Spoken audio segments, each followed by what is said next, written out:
নমস্কার বন্ধুরা, আমি ডক্টর সুব্রত আর আপনারা দেখছেন আপনাদেরই প্রিয় চ্যানেল সুব্রত হেলথ। চ্যানেলে নতুন হলে চ্যানেলটি অবশ্যই সাবস্ক্রাইব করে দেবেন, পাশে থাকা বেল বাটনটি প্রেস করবেন।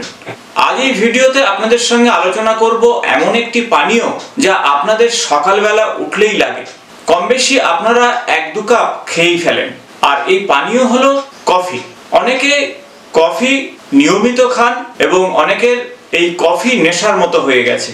আবার অনেকে মাঝে মধ্যে শীতকালে খেয়ে থাকেন। কিন্তু আপনারা কি জানেন কতটুকু কফি আমাদের শরীরের জন্য ভালো? আর অতিরিক্ত কফি খেলে কি ধরনের শারীরিক সমস্যা হতে পারে সে বিষয় নিয়ে এই ভিডিওতে আপনাদের সঙ্গে আলোচনা করব। তাই ভিডিওটি ইনফরমেটিভ হতে চলেছে, ভিডিওটি শেষ পর্যন্ত আপনারা অবশ্যই দেখবেন। প্রথমে আমরা জেনে নেব যে দৈনিক কফি খেলে আমাদের শরীরে কি ধরনের স্বাস্থ্য উপকারিতাগুলো আসতে পারে।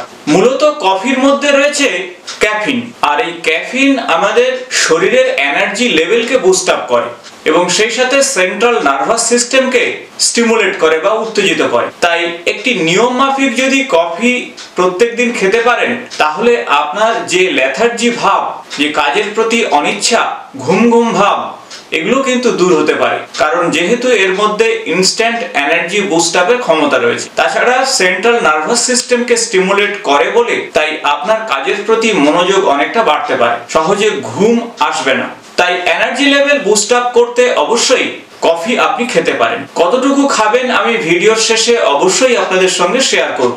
দ্বিতীয় যে স্বাস্থ্য উপকারিতার কথা বলবো তা শুনলে হয়তো অবাক হবেন। তা হলো যাদের টাইপ 2 ডায়াবেটিস রয়েছে তারা অবশ্যই প্রত্যেক দিনের ডায়েট চার্টে কফি রাখতে পারেন।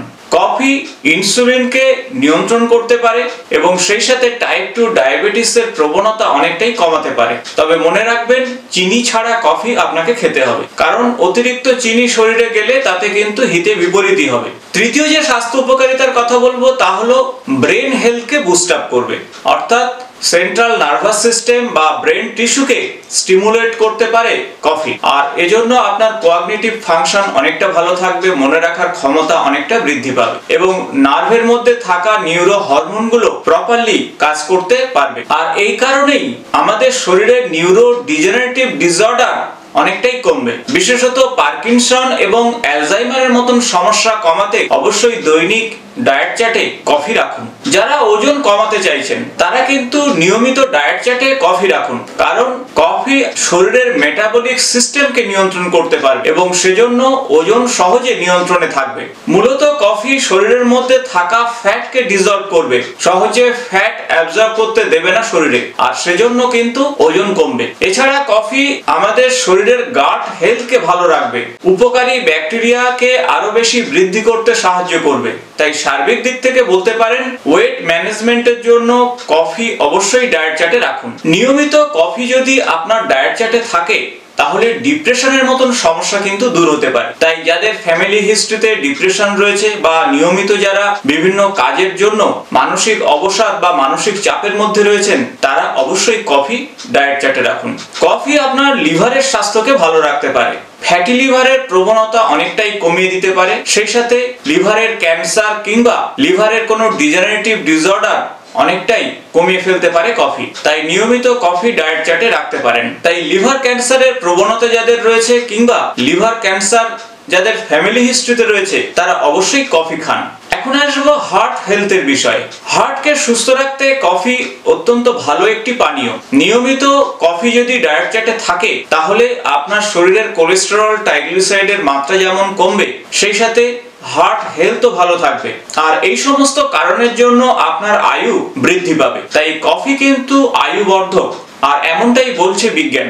যারা ক্রিয়েটিভ জগতের সঙ্গে যুক্ত রয়েছেন তারা নিয়মিত কফি ডায়েট চার্টে রাখুন, আর তাহলে আপনার ক্রিয়েটিভিটির ক্ষেত্রে নতুন নতুন পথ আপনার সামনে খুলে যেতে পারে। আর তাহলে বুঝতে পারছেন যে কফির মধ্যে কতটা পুষ্টি উপকারিতা রয়েছে। কিন্তু পাশাপাশি খেয়াল রাখতে হবে কতটুকু কফি আপনি খাবেন, কারণ অতিরিক্ত কফি খেলে কিন্তু এই ধরনের স্বাস্থ্য উপকারিতা তো আসবেই না, বরং আপনার শরীরের ক্ষেত্রে ভয়ঙ্কর সমস্যা হতে পারে। তাই প্রথমে আমরা জেনে নেব কতটুকু কফি প্রত্যেকদিন খাওয়া যেতে পারে। যদি আপনারা প্রত্যেকদিন 400 মিলিগ্রাম পর্যন্ত কফি খান তাহলে যথেষ্ট। সেক্ষেত্রে বলা যেতে পারে 3 থেকে 4 কাপের বেশি কফি ড্রিঙ্ক আপনারা খাবেন না। এর অতিরিক্ত কফি ড্রিঙ্ক খেলে ভয়ঙ্কর সমস্যা হতে পারে। অনেক সময় কিছু রোগের জন্য কফি খাওয়া যায়, সেক্ষেত্রে বলবো 250 মিলিগ্রামের বেশি কফি আপনারা খাবেন না যদি রোগের জন্য খান।